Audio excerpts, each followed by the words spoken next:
ça se passe comment ça en fait quand tu rentres, enfin quand le processus, tu rentres en équipe de France? Déjà, il faut faire sa place. J'ai 19 ans et j'ai environ une trentaine de combats. J'ai 37 combats amateurs. Oh la merde, le championnat de France. Je te taquine. C'est plus prestigieux que le championnat belge. Ah, c'est bien sorti, c'est bien sorti. C'est bien sorti. Je m'étais dit, l'État français avait compris que t'étais un Marocain qui te faisait passer pour un Portugais, tu vois. Non. I am the father, you are my youngest son. Champion to the world. Winners only, that's why they say that I'm champion to your girl. Gucci all in my waist now, every champion needs a belt. Winners recognize winners, if you're a champion, I can tell. I can tell. Et par rapport au poids lourd là, parce que tu m'as dit, il y a un poids lourd au aussi club, qui est qualifié. Parce qu'en Angleterre, quand on était en sparring, on nous en a parlé. parlé. Toi, tu m'en avais déjà parlé de lui, c'est vrai. Puis lui, il m'en a parlé aussi. Lui aussi, il s'est qualifié, donc lui aussi est en demi-finale. Lui, je pense que c'est la surprise des, peut-être pas des Jeux Olympiques, mais de l'équipe de France, parce que c'était Bilal Benama et Sofiane Oumia, on s'attendait à ce qu'ils fassent une médaille, mais Djamili Aboudou, on n'était pas sûr. Il a prouvé à l'international, mais pas comme eux, pas autant que eux. Il n'a pas ramené des titres de champion du monde, champion d'Europe ou des titres majeurs comme ça. Il a été médaillé, je crois, aux Jeux méditerranéens ou des choses comme ça, mais pas dans des grosses compétitions. Et là, du coup, il est en demi-finale et il affronte un Espagnol, je crois. Il affronte un Espagnol en demi-finale. Il s'était déjà affronté 2 fois. Une fois il avait gagné et une fois il avait perdu. Là maintenant, si tu devais miser ta maison là, sur ce combat, tu sais que tu mises ta maison, donc après ça, c'est chaud. tu perds ton appart. Ouais, je pense qu'il va gagner parce qu'il est chez lui, il est à Paris. Et du coup, il va être porté par le public. Ça fait un partout, donc il sait déjà que c'est pas comme s'il avait perdu déjà 2 fois contre ce mec-là, il a déjà gagné une fois. Il sait que voilà, ça va être très dur, mais qu'il va falloir se donner corps et âme. Mais ça va être chaud. Ça va être chaud. De toute façon, chaque combat est difficile, mais ça va être très difficile. Et par rapport à toi, alors, c'est quoi le combat qui a... Enfin, déjà, premièrement, c'est vrai, t'as parlé de tes combats amateurs, mais c'est quoi ton expérience en amateur? Est-ce que t'as fait que des combats au niveau national ou Non, j'ai fait des combats à l'international. J'ai boxé en Irlande et au Portugal. C'est intéressant d'en parler parce que le mindset que tu as, moi, en tout cas, moi, personnellement, quand on en a parlé la première fois, c'est ça qui m'avait surpris chez toi. On n'en a pas parlé quand on avait fait le premier entretien en truc, mais c'est quand t'es arrivé ici. Quand tu m'as dit, ouais, moi les gars, je les contacte, tac, tac, je prends l'avion, je vais là, je t'ai regardé, je dis. C'est le meilleur truc à faire, tu prends ton téléphone. Maintenant, on a tout mais avec les réseaux sociaux. Parce qu'il y a beaucoup de gens de ton âge, et toi, tu sais que tu m'en as parlé. Tu m'as dit, il y a plein de Français qui sont là qui disent, t'es fou, moi jamais je partirais même pour 100 balles. Ouais, tu vois ça. Tu vois. En fait, moi, je dirais pas que je dépense beaucoup d'argent, mais je mets beaucoup d'argent dans tout ça, mais c'est un investissement sur moi-même, sur le long terme. J'estime que plus je vais partir à l'international, que ce soit en Angleterre, que ce soit en Irlande, que ce soit aux États-Unis, n'importe où, j'investis sur moi-même et du coup j'acquitte l'expérience au fur et à mesure et des contacts, donc ça peut être que bénéfique. Effectivement. L'argent ça part, ça vient en soi. Donc. Et surtout, on ne faut pas se mentir, ce qu'on a pu voir un peu de toi en prestation ici, c'est quand même de belles impressions, tu vois. Toi-même, tu as vu les entraîneurs, ils prenaient tes numéros, ils te demandaient de te revoir. Donc effectivement, moi ce que je pense aussi par rapport à ça, tu as tout à fait raison, parce que c'est la première règle dans n'importe quel business. On te dit investis sur toi-même. Tu vois, personne ne va investir à part toi-même. En tout cas au début. Jusqu'à ce que les gens entendent un peu parler de toi, ils disent ah c'est qui ce type? Mais pour qu'on te voit sortir du lot, au début, il faut que tu investisses toi-même. Voilà. Tu vois, et donc moi je pense que non, c'est un truc chez toi quand j'ai vu 19 ans, comment tu réfléchis à ce niveau-là, je dis putain. Tu vois, je dis quand même, tu vois.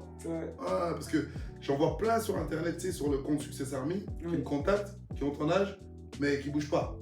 Ils veulent tout des trucs à distance, ils veulent tout des... Tu vois ce que je veux dire? Hey, quick notice guy. If you're new to this channel, or you've been watching and listening to this podcast, and you enjoy it and you find it insightful for your career and for your own knowledge, please join us, subscribe, turn on the ring bell to never miss an episode. And make sure to share it with your loved one, for those it will also bring value. Sharing is caring. It was Maëlys, your favorite host on the Champion Family podcast. Même il y en a qui ont la peur de bouger tout simplement. Aussi. De partir Et c'est de surtout chez ça, toi. en fait. Ouais, c'est ça. C'est surtout ça, tu vois. C'est quitter son confort, sa zone de confort. Ouais, je vais aller à l'étranger, faire des heures de transport, aller là-bas, je vais arriver là-bas, je connais pas le pays, je connais pas la langue, tac, tac, peut-être j'ai jamais Moi voyagé. j'avais ça les premières fois, je me disais, oh, je vais me perdre, il y a 3 heures de route pour aller de là à là, une Ouais. fois arrivé à l'aéroport, je dois changer, je dois prendre le train, le bus. Et puis au final tu fais, C'est voilà, passé. ça passe. Et tes combats internationaux, ça a été où? Irlande et Portugal. Irlande, j'ai fait Celtic Box Cup, c'est un gros tournoi très, très connu au Royaume-Uni, en Angleterre. Même ici, t'as vu, ils disaient ouais, je connais. Ouais, ils connaissaient. Ils connaissaient. Donc là, j'avais perdu en finale contre un Irlandais. Et au Portugal, j'ai fait 2 tournois.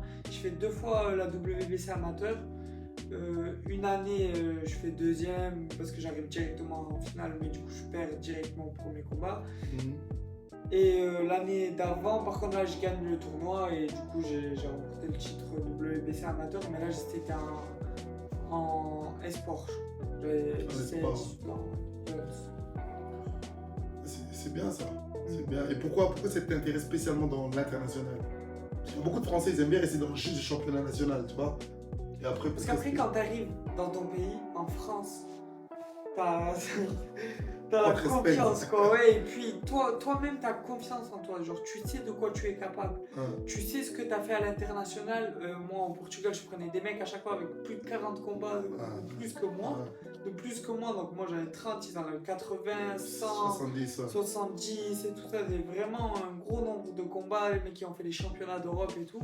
J'arrive en France, je me dis, aux championnats régionaux, je me disais, Mais c'est bien. maintenant c'est facile. Ouais. Là maintenant c'est la partie facile parce que moi je me suis préparé, en fait je m'étais préparé pour les championnats régionaux, mais j'avais fait un peu la préparation inverse. Ça veut dire que les championnats régionaux c'était plus facile que ce que j'avais fait. Nous on était partis dans des gros tournois, Irlande et Portugal. Et ensuite, 2 semaines après, on avait le championnat régional. Et là on pète tout parce que du coup c'est plus facile. Ouais. Même si le niveau il est là quand même, mais comparé à l'international c'est autre chose. Mais attention, je dis pas que l'international il nous mange, non, loin de là, parce qu'en France, justement en partant à l'étranger, je vois qu'on a le niveau en France, mais c'est peut-être juste, je dirais, manque de moyens, de structure. Parce que moi, la plupart des Français que j'ai pu voir, que ce soit dans ma carrière en tant que professionnel quand j'allais là-bas, et puis même ceux qui sont venus après ici au camp d'entraînement avec moi, ou bien ceux que j'ai croisés, techniquement, c'est un peu comme les Belges. Techniquement, ou les Hollandais, enfin, on va dire, parce que je comprends où je vais venir, c'est au niveau intuitif, vous avez tout le bagage. Ouais. Tu vois, c'est-à-dire gauche, droite, les esquives, bouger, tu vois. Mais c'est maintenant la structure de savoir à quel moment utiliser X, à quel moment utiliser Y, tu vois. C'est juste ça, moi, je vois dans les clubs francophones qui manquent, tu vois. Contrairement à ici, où tu vois c'est structuré. Ils vont commencer leur prépa de combo avec un jab, ils vont terminer au corps, ils vont directement sortir, tout est carré, tu vois, tout est répété, tout est, tu vois. Même si maintenant, C'est vrai beaucoup d'anticipation, par exemple, Voilà. ils vont faire 1-2, ils vont esquiver d'un côté parce qu'ils savent que même s'ils t'envoient pas le coup, mais que au ça moins, devait normalement voilà, arriver c'est par ça. là, ouais. Voilà, effectivement. Contrairement à nous, on va vraiment attendre de voir venir et puis hop, si on est remis dans l'esquive pas, Ouais, on c'est prend. vrai. Ouais, Et puis ici, j'ai vu qu'ils variaient beaucoup les combinaisons. ouais. Ils travaillent en ligne, c'est vrai, ils travaillent beaucoup en ligne, ils vont pas trop se désaxer, Désaxer, non. aller là. Mais leur combinaison, Ça, c'est l'école british. Ouais, ils varient beaucoup. C'est beaucoup tête-corps, tête, hop, corps, tête, ils remontent. De ce que j'ai remarqué, en tout cas de mes sparring, Ouais. ils travaillent beaucoup comme ça. Question maintenant. Là, on rentre dans les petites questions. Ouais. Donc là, c'est une question de tac-tac. Si tu devais choisir un style parmi le style mexicain, style cubain, américain, soviétique et français, quel style tu choisirais? Niveau boxe, école de boxe. Je pense style belge. Non, je rigole. Non, mais c'est vrai.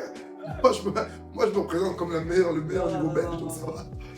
Non, je pense style américain quand même. En fait, ça dépend si tu me dis en boxe amateur ou en boxe professionnelle. Si c'est en boxe professionnelle, je choisis le style américain. Ouais. Et en boxe amateur, je dirais le style cubain. Mais je vais t'expliquer pourquoi. Voilà, explique-moi. Parce que pour moi, le style cubain en boxe amateur, c'est ce qui se fait C'est le meilleur. de mieux. Mais après, Pas le style soviétique, tu penses pas? si le style soviétique, c'est pas mal aussi, mais En fait, je pense que faut que ce soit propre à chacun. Ouais. Alors, tout le monde ne peut pas boxer comme les Cubains. Moi, personnellement, je ne peux pas boxer comme un Cubain parce qu'il y a cette capacité de relâchement, Du cette fluide, la capacité coordination. d'anticipation aussi. Donc, il faut être là, il faut voir les coups, hop, hop, être à l'aise. Mais je pense que pour la boxe amateur, c'est ce qui se fait, c'est ce qu'on voit le plus là aux Jeux Olympiques, aux Championnats du Monde. C'est quoi? C'est Est-ce qu'on les Cubains. voit là maintenant? Ouais, on les voit. Ils sont bien. Ouais, ils sont bien. Là, bon, un Français il a battu un Cubain, mais là, je crois, il y a une demi-finale dans la catégorie des 63, il y a un Cubain. Donc, les Cubains, ils sont présents quand même. C'est ce qui se fait, mais attention, le style soviétique, le style russe et tout ça, avec les Ouzbeks, les Kazakhs. Là, en Ukrainiens, tout ça. là, en ce moment, ils sont au top. Thank you, Champion family, and thank you so much to our sponsor, without whom this podcast right now will never be able to happen, and you will not enjoy it. So massive shout out and thank you to Only One Management, to BJ All For You, to Mile Beauty, and the General Big Joe himself. Thank you so much for your constant support to make it happen. We do appreciate you guys a lot. And if you would like to be featured into this fantastic podcast, or even sponsor us, please shoot your shot. Contact us in the bio and we'll make sure to have a spot on board for you into this massive rocket. Alright? See you soon.